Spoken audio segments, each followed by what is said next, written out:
Good morning friends, welcomes to my channel Anokhi Mohabbat. और आप देख रहे हैं कुछ मोहब्बत ऐसी भी। लास्ट पार्ट में हमें पता था कि रिया का बर्थडे रहता है और उसकी birthday planning Navya of course पूरी तरीके से कर रही रहती है और नेहा उसका साथ देती है।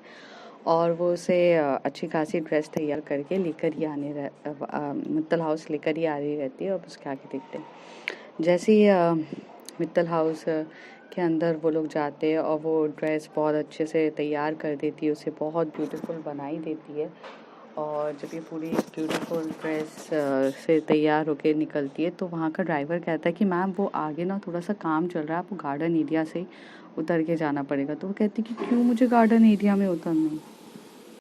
तो कहती क्यों मुझे गार्डन एरिया में उतरना है? कहती आज का तो दिन ही ख़राब है। एक तरफ बहुत गुस्सा हो रही रहती, कहती आज का दिन ख़राब है, मेरे ड्रेस पे इसने कॉफ़ी गिरा दी, अब ऊपर से यहाँ से पैदल चल के जाओ। क्या हो रहा है यार, मेरा तो पूरा दिमाग ही ख़राब हो चुका है। जो सोचा था वो सब तो कुछ हुआ नहीं और जो नहीं सोचा रहता है वो सब कुछ हो चुका है। और बहुत फ्रस्ट्रेशन लेवल पे रहती है और कहती कि चल नेहा, अब यहाँ से पैदल ही चलना है। जैसे ही वो लोग गार्डन एरिया में उतरते और गार्डन एरिया को क्रॉस करते तो जैसे ही हमारी रिया रहती है एक कदम गार्डन एरिया में रखती है और एकदम से जैसी वो रखती है पूरी लाइट्स ऑन होती है और लाइट्स ऑन होती है और इतना ब्यूटीफुल एटमॉस्फेयर देख के वो शॉक्ड हो जाती है। और पूरी जगह लाइटिंग्स रहती है, सबके सब वहाँ खड़े होके उसका वेलकम कर रहे रहते हैं हैप्पी बर्थडे करके। और जो हमारे बर्थडे ब्लास्ट जो होते हैं मतलब बर्थडे ब्लास्ट जो पार्टी वाले बम्स जो होते हैं वो फोड़े जाते, उसके लिए बहुत प्यार से वेलकम किया जाता है।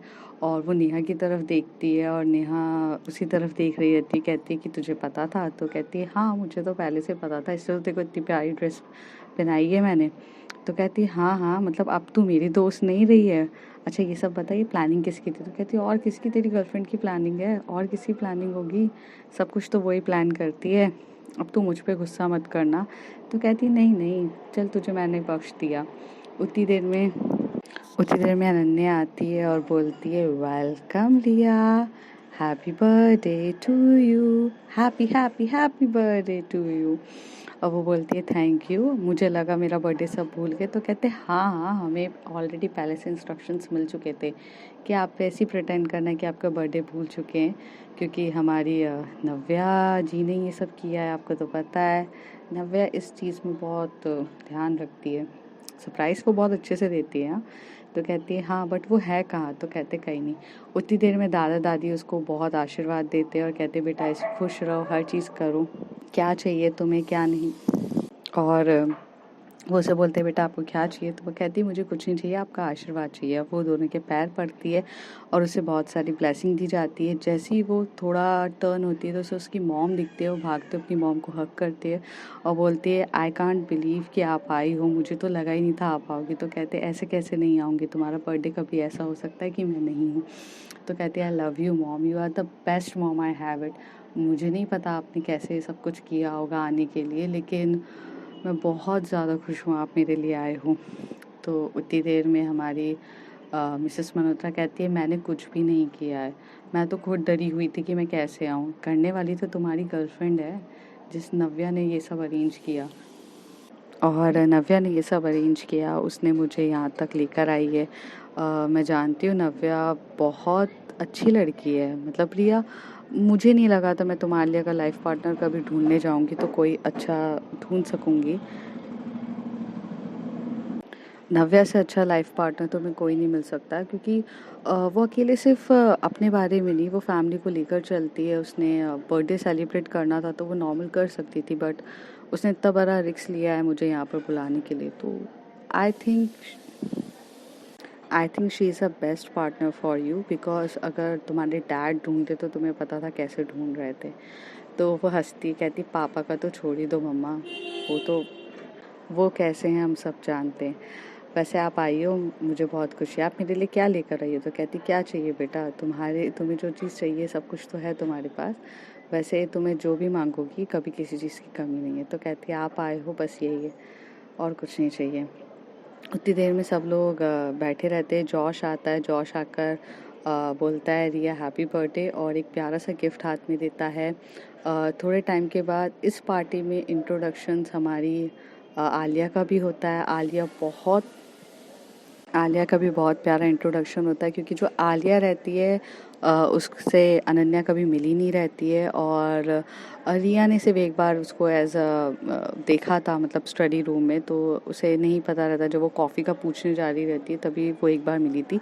बट आलिया से मिलके उसे बहुत खुशी होती है, क्योंकि आलिया भी बहुत काफ़ी ब्यूटीफुल और सेक्सी रहती है।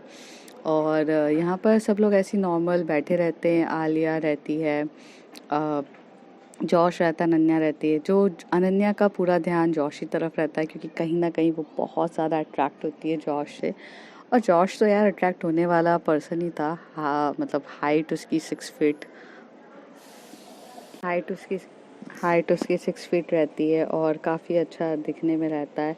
और उसकी पर्सनैलिटी बहुत डैशिंग रहती है। मतलब अच्छा खासा उसको कोई भी देखे तो लड़की फ्लैट होनी थी।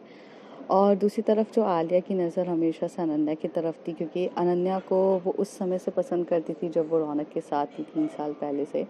और वो हमेशा से रौनक से हमेशा से अनन्या के बारे में सुनती रहती थी, क्योंकि वो उसका ब्रदर था। तो वो बताता रहता था ऐसी है मेरी बहन, ये है। और उसे उसकी पर्सनालिटी, उसका चुलबुलपना बहुत ज़्यादा पसंद था। लेकिन जब वो अनन्या को देखता है और जब वो अनन्या को देखती है तो उसके पूरे फीलिंग्स उभरने लगती है, क्योंकि अनन्या पहले उसने जो फ़ोटोज़ में देखा रहता है उसे काफ़ी सुंदर हो गई चुकी रहती है।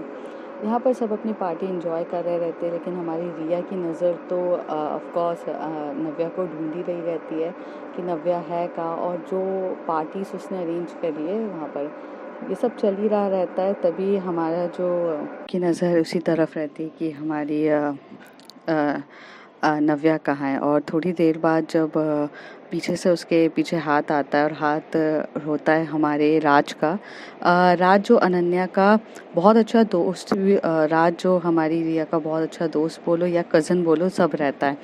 और वो बहुत कूल रहता है और बहुत अच्छी फ्रेंडशिप रहती है। तो इनके बीच में ना कज़न का रिलेशन कम और फ्रेंडशिप का ज़्यादा रहता है। और वो कहता है कि बहुत अच्छी पार्टी दी है यार तेरी दोस्त ने, दोस्ती है या दोस्त से कुछ और वो कुछ नहीं बोलती है और चुपचाप शांति से यहाँ पर बैठ के ऐसे चल रही रहती है। थोड़ी देर में हमारी नव्या जो रहती है, वो प्रिंसेस ही रहती है ऑफ कोर्स, सब कुछ अरेंज करने वाली वो आती है।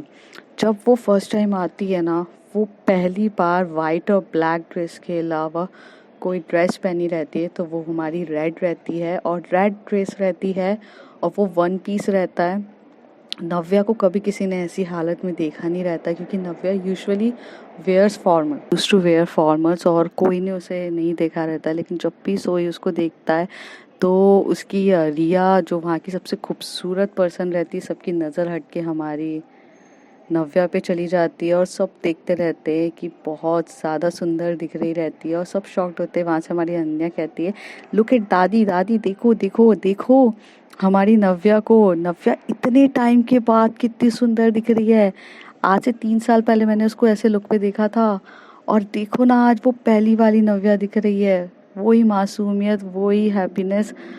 इतने टाइम तक तो हमने खो दिया था, ऐसा लग रहा था नव्या को। दादी और दादा उसी तरफ देखते और बहुत खुश होते।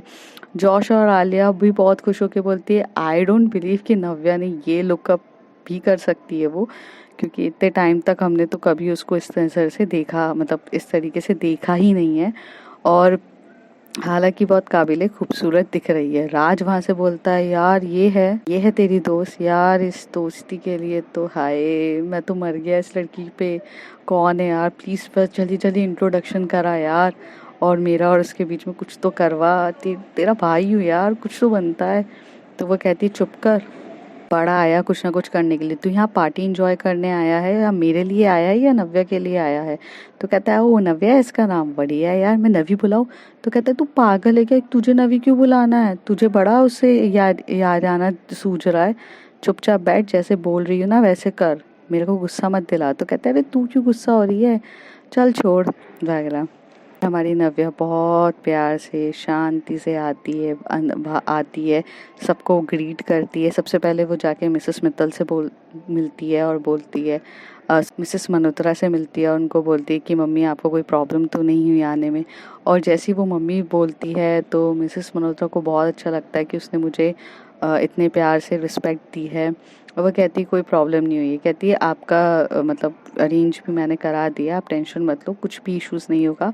और मैंने सब कुछ अरेंज कर दिया है, मिस्टर मल्होत्रा तक ये बात पहुंचेगी नहीं कि आप यहाँ इस पार्टी में आए थे। तो कहती है नहीं नहीं, तुम आई हो, तुम्हारे भरोसे आई हो, तो अब मुझे कोई प्रॉब्लम नहीं होने वाली है। तुम्हारे बारे में रिया कब से पूछे? कहती हाँ मैं जाती हूँ उसके पास। और दादा दादी सबसे मिलने के बाद लास्ट में रिया के पास जाती है, उसे बोलती है हैप्पी बर्थडे। तो कहती है आपको फुर्सत मिल गई मेरे पास आने की? तो कहती है हमें अपने बड़ों की पहले रिस्पेक्ट करनी चाहिए ना, हम तो बाद में भी मिल सकते हैं। तो ऑफ कोर्स मैं पहले बड़ों से मिलूंगी फिर तुम्हारे पास आऊँगी ना। तो कहती है कि बर्थडे मेरा है तो आप इतना ड्रेसअप होके क्यों आई हैं? तो वो कहते हैं क्यों मैं ड्रेसअप नहीं हो सकती हूँ क्या? ऑफ कोर्स यार मैं भी तो हो सकती हूँ, और वैसे भी मेरी जान का बर्थडे तो सरप्राइज़ तो बनता है ना। कहती सरप्राइज़ नहीं, शौक दिया है आपने, लोग आपके को ऐसे घूर घूर के देख रहे हैं, कैसे गंदी नज़र से देख रहे हैं, मुझे बिल्कुल अच्छा नहीं लग रहा है। तो यहाँ पर हमारी नव्या बहुत अच्छे से स्माइल करती है और बोलती है कि आप जेलस फील हो रहे हो या कंसर्न हो रहे हो, समझ में नहीं आ रहा। तो कहती है आप दिमाग मत ख़राब करिए और मुझे आपसे बात नहीं करनी है। तो कहती है कि ठीक है मत करिए। थोड़ी देर में राज आता है और नव्या के और रिया के पास आके बोलता है हाय आई एम राज। तो वो कहते हैं हेलो, मैं रिया का कज़न हूँ, आई मीन मतलब कज़न छोड़िए ना, दोस्ती हूँ, और मुझे आपसे मिलके बहुत खूबसूरत, by the way you are so pretty lady, I am falling for you. और वो ऐसे बोलता है तो नव्या कुछ रिएक्ट नहीं करती है और बोलती है ओके। फिर वो एकदम से बोलती है रिया केक कटिंग हो जाए? तो वो बोलती है कि नहीं मेरा मूड नहीं है केक कटिंग का। तो कहती है कि प्लीज़ केक कटिंग कर लेते, बाद में आपका और मेरा जो होगा हम देख लेंगे। और वो वहाँ पर जाती है, केक आता है, केक बहुत ही खूबसूरत सा रहता है और बहुत प्यारा रहता है। केक कटिंग होती है, सब कुछ इंजॉय कर रहे रहते हैं। और जिस तरीके से ये पार्टी है, ये कोई नॉर्मल पार्टी तो रहती नहीं, हाई फाई पार्टी रहती है, म्यूज़िक डीजे सब कुछ रहता है और सब यहाँ पर ड्रिंक करे हुए रहते हैं, आगे एंजॉय करते हैं। आगे इस पार्टी में क्या क्या होने वाला है, कैसे जेलस होगी हमारी रिया और हमारी नव्या उसको कैसे मनाएगी, सब देखते हैं आगे कुछ पार्ट में। And sorry for the disturbance, and if you like my shares like subscribe and share. Next part में देखते हैं क्या होता है, तब तक के लिए बाय बाय, टेक केयर।